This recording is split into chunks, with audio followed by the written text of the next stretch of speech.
चर्चारे तमिलनाडु थिबा एही शिव मंदिर इंजीनियर मनरे प्रश्न सृष्टि करुछि एहार कारीगरी। केवल ग्रानाइट रे तैयारी होईछि एही मंदिर। चोलवंशर कारुकला को परिचित करिछि एहार गढ़ण।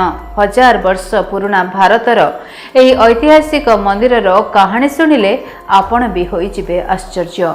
नमस्कार, डीटीवी ओडिया रो स्वतंत्र उपस्थापना को आपण समस्तंकु स्वागत। दर्शक बंधु, भारत में अनेक रहस्यमयी मंदिर रही, अनेक पवित्र स्थल मध्य रही। तेबे कौन जानती कि भारत में एमिति एक शिव मंदिर अच्छी जहाँकि पूरापूरी ग्रानाइट रे तैयारी होईछि।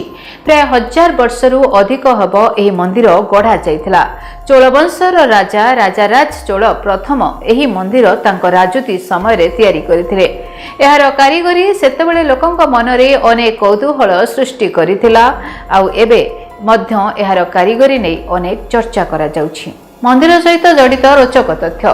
तमिलनाडुर बृहदेश्वर मंदिर आजिर डिजिटाल दुनियावासी को चकित कर एहार कारीगरी भिन्न धरणर गठन लोकंक मनरे तथा इंजीनियर मनरे अनेक प्रश्न सृष्टि करिथाय। एही मंदिर प्राय 1000 वर्ष पुराना एवं यह एपरी भाव में निर्मित होईछि जहाँ आजिर वैज्ञानिक एवं इंजीनियर मानकु मध्य आश्चर्य करे। एही मंदिर 66 मीटर उच्च किंबा प्राय 13 महला उच्च। तथापि एही उच्च मंदिर को धरि रखिबा पई कोनोसी भित्तिभूमि निर्माण करा जाय नथिला, अर्थात यह सीधा सड़क भूमि उपरे निर्मित होईछि। एही मंदिर निर्माण पई 1,30,000 टन ग्रानाइट पत्थर व्यवहार करा जायथिला। किंतु सबुठु आश्चर्यर कथा, एही मंदिर निकटरे कोनोसी स्थान रे ग्रानाइट मिलिला नाही। तबे इते परिमाणर ग्रानाइट किपरि एठा कोना जाय परिला, ताहा भी एक बड़ प्रश्न। थरे भावंतु, मंदिर तैयारी समय इते बड़ बड़ गाड़ी नथिला।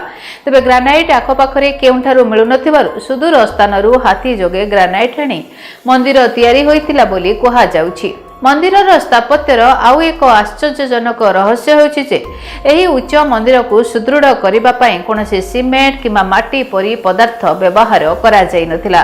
तथापि मंदिर हजार हजार वर्ष धरि अक्षुण्ण रहिछि। बात्या, भूमिकंप एवं सुनामी भली विपर्यय सह करि परिछि एही मंदिर। मंदिर उपरे गोटिए पत्थररु खोदित एक 80 टन गंब रहिछि एवं क्रेन सहाय्य बिना एते उच्चतारे एते भारी पत्थर रखा जायथिला। एही गंबुज विषय और आश्चर्यजनक कथा हेउछि एहाकु एपरि भाव में निर्माण करा जायछि जे एहार छाई केबे भी भूमि रे देखा जाय नै बोली अनेक कहंती। हजार हजार वर्ष पुराना एही मंदिरर स्थापत्य को देखिले मने हुए जे प्राचीन समयर प्रजुक्ति विद्या एवं इंजीनियरिंग बहुत उन्नत मानर थिला।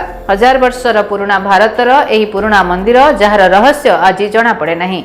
भारतर मंदिर एवं तीर्थस्थलर देश कहा जाय। एठारे पाखापाखी प्रत्येक स्थान रे किछि ना किछि मंदिर रहिछि। यह मंदिरर आकार विशालकाय होइथाय। नुआ मंदिर तैयारी करिबा समय मध्य शैली से भली प्रस्तुत होइथाय। यह किछि नुआ कथा मध्य नुह।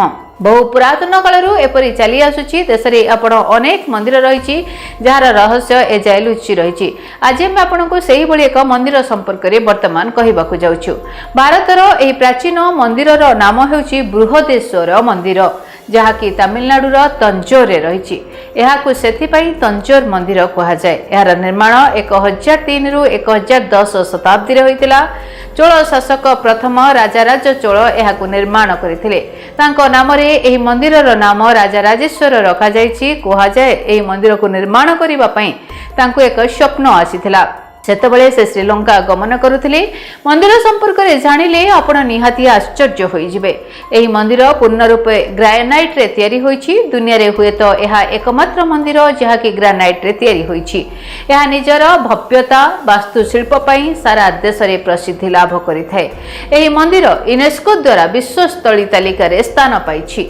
भगवान शिव को समर्पित एही मंदिर 13 महला विशिष्ट, जहार उच्चता रही पाखापाखि 66 मीटर। तेबे सब मंदिर किंबा घर बनिबा पई पिलर आवश्यकता रही है। किंतु आश्चर्य हेबे जे आपण एही बिना पिलर रे हजार हजार वर्ष हेबा सुरक्षित भाव में छिड़ा होईछि।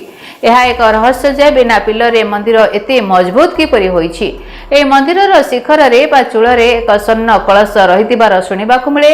आ एही कलश जे पत्थर रे रहिछि तार ओजन पाखापाखि 80 टन, जहा कि गोटिए एकमात्र पत्थर अटे। तेबे प्रश्न उठुछि मंदिरर चूल को एते ओजनिया पत्थर किपरि नियागला, जहा कि पुणी एक रहस्य सृष्टि करुछि। कहा जाए ए कलशर छाई भूमि रे पड़े नाही, किंतु एहाकु नै किछि सत्यता सामना को भी आसी नाही। Bureau report DTV Odia. जदि आपणक जीवन रे व्यक्तिगत पारिवारिक समस्या कर्मक्षेत्र नियुक्ति वैवाहिक समस्या वास्तुदोष एवं माली मकदमा आदि समस्या थाए ताहेले समस्यार समाधान और परामर्श पाई आमकु जोगाजोग करंतु। ज्योतिर्विद doctor Bhabani Shankar Mahapatra, Budheswari colony, plot number 26, Bhubaneswar. Phone number 9776833302 9439444924।